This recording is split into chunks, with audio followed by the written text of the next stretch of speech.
So trauma comes from a Greek word for wound.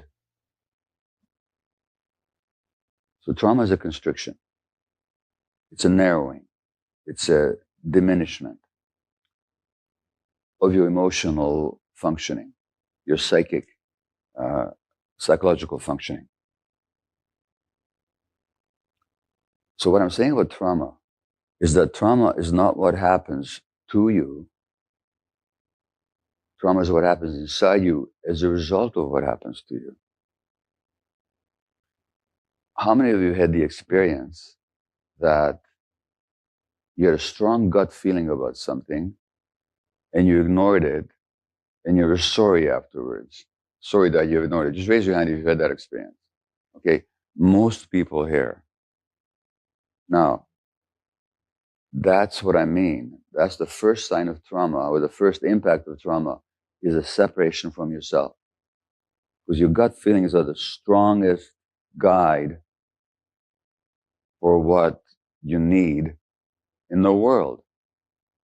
They're essential.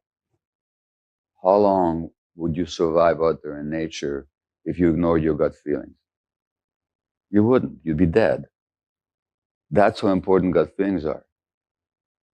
What makes us disconnect from our gut feelings so that they're actually even there telling you and you ignore it? Well, you've been disconnected from yourself. That's the first impact of trauma, is a disconnection from the self. The second impact of trauma is you disconnect from other people. No, you just don't trust others. You just don't trust others. And you feel very much isolated and on your own. So addiction is a very lonely kind of thing. Even if you use addiction to connect with other people, you're using it because you feel isolated. So there's a disconnection from other people, a mistrust, and isolation. That's the second impact of trauma. The third impact of trauma is your view of the world. So how do you see the world? What kind of world do you live in? So how I see the world, that's the world I live in. So if I see the world as hostile and dangerous and untrustworthy, I'm going to have a very different life than if I see the world as basically a good place where there's suffering and there's joy. It's complex, but fundamentally, I belong here. I live in a very different world if I believe that than if I'm convinced that it's a hostile, dangerous world. So trauma distorts your view of the world in a negative way. Number 4, trauma gives you pain. It gives you a wound that there might be some scar tissue over it, but the wound is never healed actually. So there's pain there. And then that's pain that you need to escape from.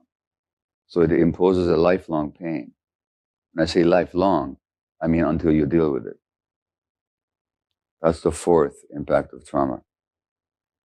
The 5th impact of trauma is actually on brain development. What trauma actually affects how our brains develop.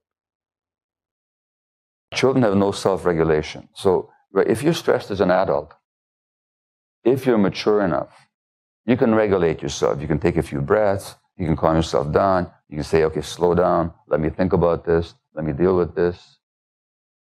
An infant can't do that.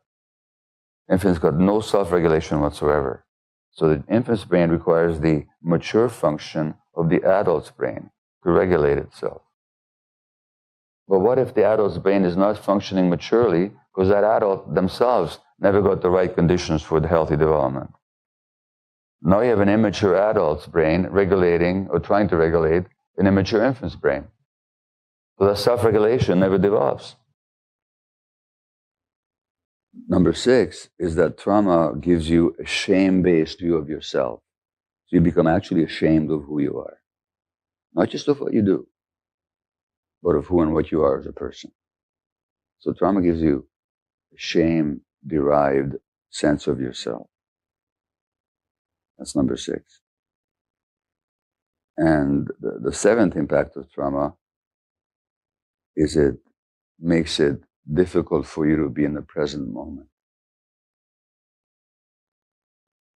It keeps you stuck in the past.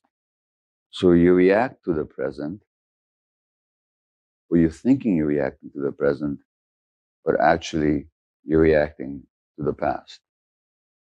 And that's an important one because it affects everybody.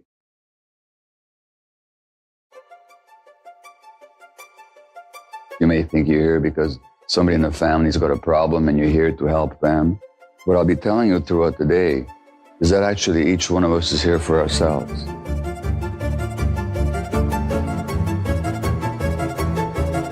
There's tremendous healing possible. Is anybody ever really whole? Yes, they can be.